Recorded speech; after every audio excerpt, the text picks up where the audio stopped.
Welcome home and Happy New Year. We are WNST AM 1570, Towson, Baltimore, at BaltimorePositive.com. Writing great writings, all sorts of things going on with the Ravens. Luke is out in Owings Mills. All of his reports brought to you by our friends at Royal Farms. Real fresh, real fast. I got some Rofo coffee in the Cole Roofing mug here. And you know what? As we ramp up into the new year, there's all sorts of new opportunities. I did a great segment with our friends at Planet Fitness about getting in shape and all of the resolution stuff and all of that. But, as I get into football, and I don't want to dig too deep in, but for the next 3 to 5 weeks, we're going to be a little football centric around here because of the Ravens and where they are and where Lamar is and where the team's going. And we're putting together the biggest charity event we've ever done in conjunction with our friends at the Maryland Lottery, as well as Window Nation and Jiffy Lube Multicare. The week of Radio Row, February 5th, we're going to be talking about charity work and charities and good things in the community and raising awareness for just a great, great cause for a week that week. But in the meantime, things get on my desk about cool things. And I've done a lot with jobs training with Goodwill and with their Excel Center and good things happening in the community. And I'm Baltimore positive. I'm always trying to tell a good story. So when something comes my way, and, I remember the first time I heard the word apprentice, and I thought, is that like what you do when you're like a prince to be a king? You know what I mean? Like I read the fairy tales when I was a kid and whatever. And I was like maybe 13, 14 years old. And they were talking about apprenticeships and job training. I'm a kid from Dundalk. We had vocational technical schools and all of those kinds of things. And say apprenticeship. And, even when I got my first gig at the Baltimore News American, which will be 39 years next week, they called me an intern, and it made me sound like I worked at a hospital or did something dignified. I just ran copy back and forth in the newsroom, ran a lot of pizza, got a lot of Diet Coke as I remember it, maybe some back in those days, Excedrin or Bufferin, whatever we were having back then. But we've come a long way about apprenticeships, and certainly our government and our new governor, Wes Moore, who has promised that he's coming on the program here to talk about all things lease and otherwise, has launched a program to illuminate the value of apprenticeships, championing them as an essential pathway across all industries. Even like getting me into radio, where we called them interns around here as well. All industries to achieve immediate operational benefits. We need to employ people, and people need to have employment skills. So it's the most important thing. So we talk about that a lot around here. Yvette Diamond is the executive director of the Maryland. Do you want to give your title, Yvette? Because sometimes I mess these things up, but I think I've got most of it right. The Maryland Apprenticeship Connector. There you go. All right. So you're here MAC. to connect We us. call ourselves MAC. Mac. All right. Well, I remember we used to work out at a place called the Mac, and I'm a Planet Fitness guy these days. But so tell me, this is a brand new thing. So usually when I bring somebody on, I'm like, how long you been associated with this and years? And this is something that's been years in the making and the baking, right? Yes. And I guess these are the changes. And listen, I talked to a lot of Republican people the last couple of months about the stadium and different things from Governor Hogan, and he had initiatives, and he came on the program and talked about killing red lines and doing things. And then we have a different governor, and a year into this, we're talking about, all right, where's the progress and what are we trying to do here? And I think we can all, housing, jobs, affordability, all of these type of things that Westmore ran on, and jobs and apprenticeships, part of this. This is sort of a new thing. So I think you're here to educate us on how this works. And I think a lot of people, I'm 55 years old. Some people think I need to change careers sometime soon. But if I would wonder, where do you turn? And it's nice that we have a resource like you, Yvette. Well, thank you. Thank you. So, in Maryland, we're really lucky that we have a 1.8% unemployment rate. Unbelievable, right? No wonder I can't find anybody to work around here, right? Exactly. And you're not alone, right? So we have over 200,000 job openings in the state of Maryland. So we're looking for good people, and they're out there, even though we have a low unemployment rate. So there is impact on our economy and on our basic services. 21% vacancy rate for nursing, right? So we have to be thinking different about how do we attract, retain, identify good, strong employees that are already here in the state of Maryland. And a lot of it can be benefited by an apprenticeship program, which is an earn and learn model, a chance to earn money work, meaning be productive for the employer, and learn on the job in the way that an employer needs an employee to do the task. So it's a really win-win for the employer and the employee. The need for this and the basis for this, as you understand it, you come in May and say, all right, Maryland Apprenticeship Connect. Tell me the connecting part of this to a resource where got laid off, lost my job. How about this? My son, 2 months ago, decided he didn't want to do what he was doing anymore, right? After 10 years, and didn't have a gig. He's more of a gig economy guy. You know, he's a pretty resourceful lad. He's not a young man. I call him young. He's 39. So he is at a point where he's trying to figure out the next thing that he's going to want to do.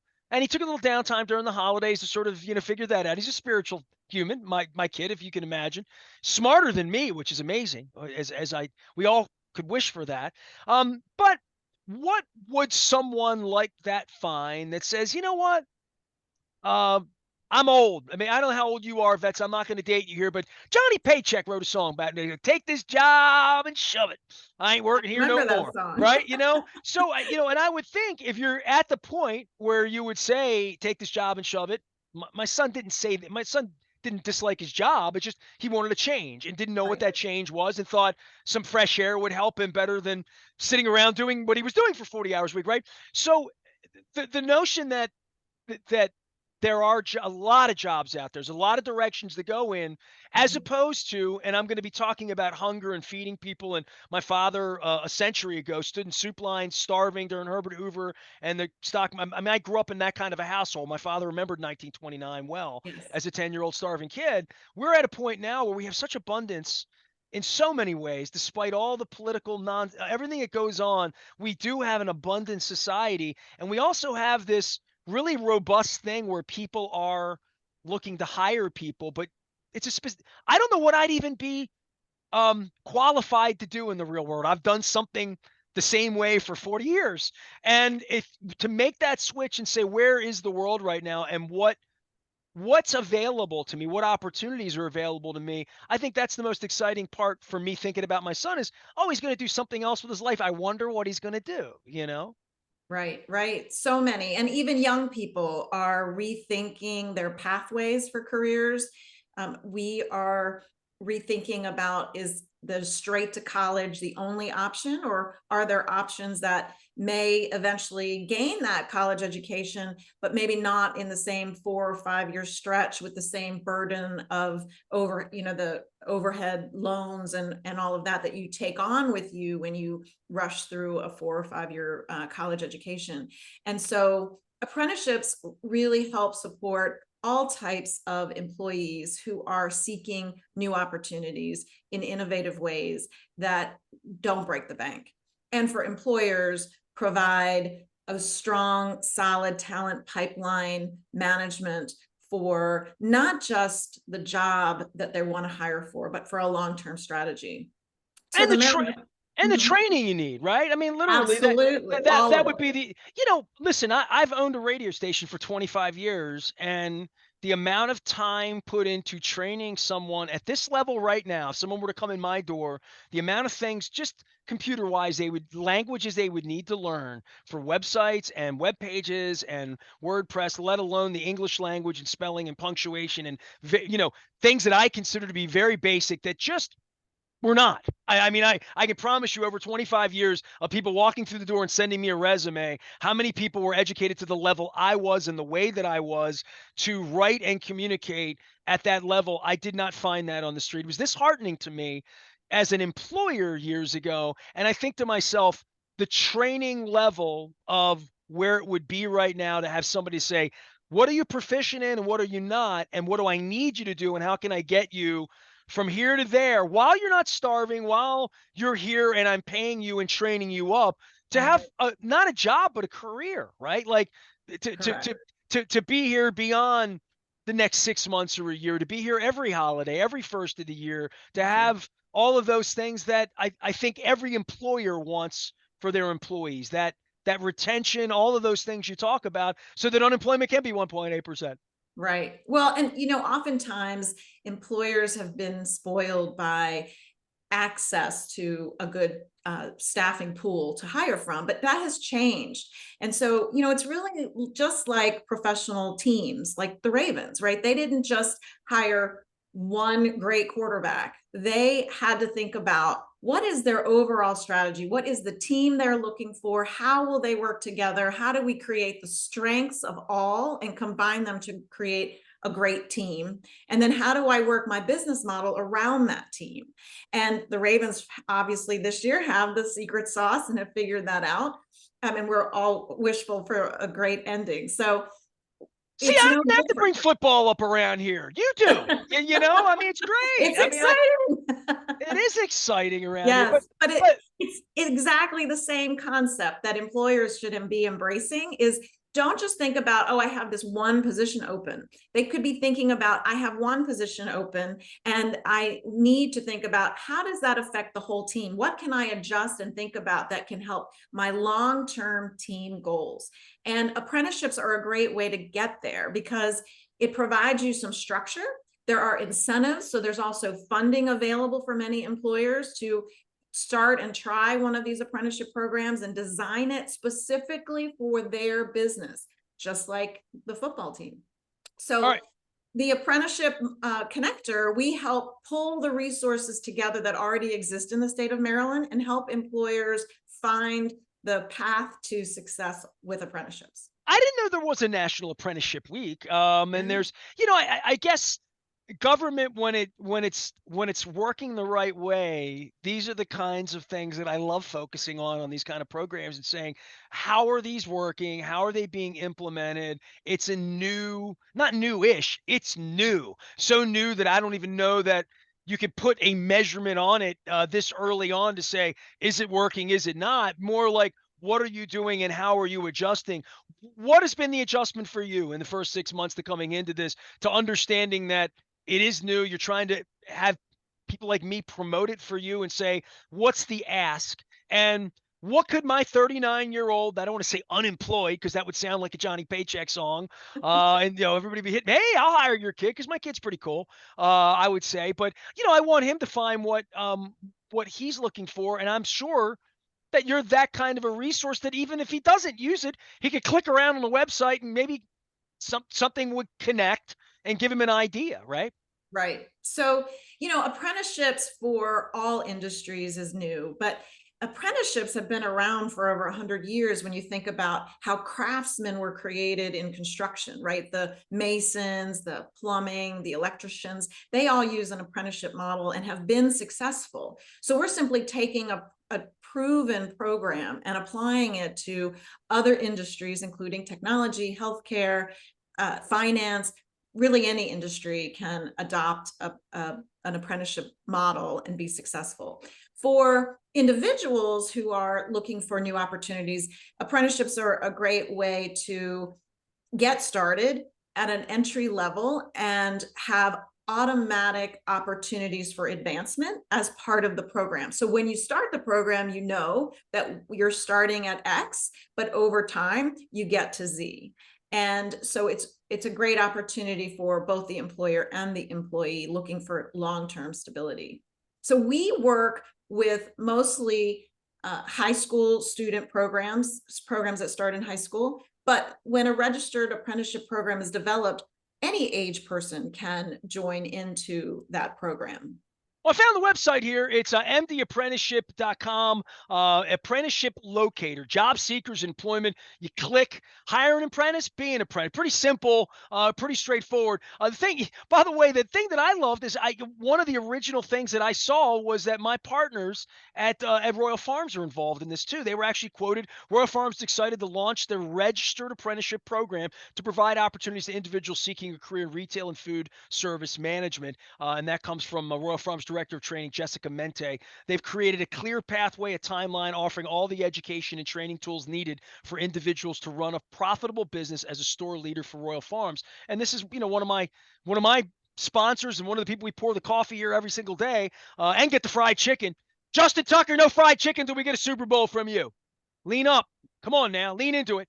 But when you get those kinds of local companies, say there's a lot of people that are employed there. I go in, I see everything that happens, and my own partners and saying, where do these people come from? There's usually a help wanted sign up everywhere these days, and saying, all right, you want to employ people and keep people around. You want them to, and I know there's been a lot of fast food places as a kid that I worked. It was like, hey, it's the first job to show you all the skills you need, sort of an apprenticeship. Didn't made 335 an hour back in the day, Yvette. I don't know how we got by on that, how we ever had Ocean City money back then, but times are better. Yvette Diamond is here. She is the executive director of, and we're going to send everybody out to mdapprentice.com. I think that's the most important thing, that anybody can utilize this. So the first 6 months, what have you learned? I'm going to go Mork and Mindy at the end of these segments. Say, what have we learned here? That apprenticeships are really important for both the employer and the employee to find success in the long term. And that the Maryland Apprenticeship Connector can help connect individuals and employers to all the resources in the state of Maryland that are ready and available to help them be successful with apprenticeships. I feel like it's Sean and us on Get a Job. Remember that one? See, I've already did take this job. Just trying to think of job songs here. Working on the Highway, or Working Man by Rush. That's a pretty good one. Hey, it is a new year. If you're looking for, a new gig, a new way to do things. We have a lot of listeners and viewers across all sorts of segments, everywhere on social media. There's a new thing that helps, and it comes right to my doorstep because my kid's like figuring out what he's going to do. So this is another resource that the state's put together, and Governor Westmore. And I promise, Yvette, on your behalf, whether it's Crab Cake Row Week or in the future, whenever the honorable former buddy of mine, Westmore, now governor, I have to call him Governor Westmore, joins us, I will make sure at least I bring this up so he can speak at length, because I know he's proud of it as well. Yes, it's great for all types of jobs. There's a CPA apprenticeship, right? So it's every type of job you could imagine. I'm not set up for that. That's too much alone time. I'm already extrovert who's a writer. Like my wife and I always come to terms. She's like, you're like Jack Torrance doing The Shining when you write a book. Like you're like, and I'm like, yeah, but I'm like, don't like being alone or quiet. You know what I mean? Like, so it's Right. it's a really sort of weird thing. This, are you loud or are you quiet? I can't do CPA. What else you got for me? You got other jobs? Come on, give me some more jobs.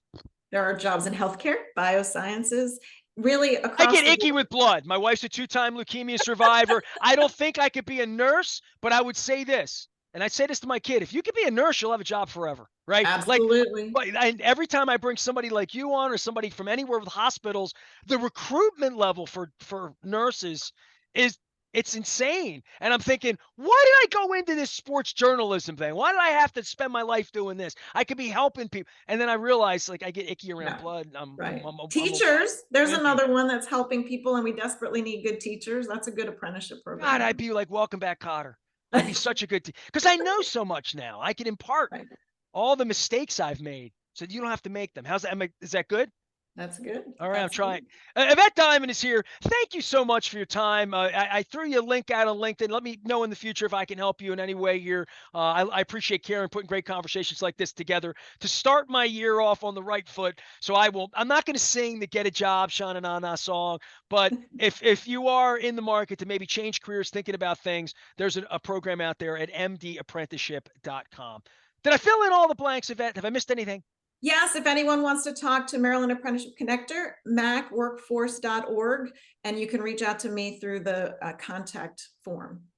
All right. Well, I appreciate you coming on. Yvette Diamond, shouting out the Ravens and teamwork here. We can only Absolutely. hope it goes so well on the 20th or 21st of the month as we get together later. We're doing a whole bunch of charity and community stuff here to start the year. We're doing sort of some greatest hits on the Crab Cake Tour from the last year, and some conversations that are holding up to start the year. And Luke is in Owings Mills, and we're getting ready for, well, meaningless football, then a lot of playoff football, then our game that's going to matter. And that's all that matters. And the Orioles might even do some stuff as well. But we are starting out the year right with our friends at the Maryland Lottery and our Crab Cake Tour on a little bit of a hiatus here in January, so that we can plan something really magnificent for Radio Row Week beginning on February the 5th. And you know what? And it's a little weird, and it's not a New Year's resolution or anything, but I'm already a couple days into the year and I have not had a crab cake yet. And I might cold turkey crab cakes until like February 5th. Like that would, I don't know how could I have crab imperial? I don't know. Could I have crab soup? I have to ask see. But I might cold turkey crab cakes until February 5th because it's that big a deal, and it's going to be the biggest thing we've ever done around here, celebrating our 25th year in conjunction with our partners at Far and Dotter and Curio Wellness. I've been launching the 25 WNST Stories of Glory. They're up on the website as well. We talked about our Pittsburgh moments and our Nashville moments and our road trip moments, and we will be winding and counting down as we count down our 25 Stories of Glory. I am Nestor. We are WNST AM 1570 Towson, Baltimore, and we never stop talking Baltimore positive.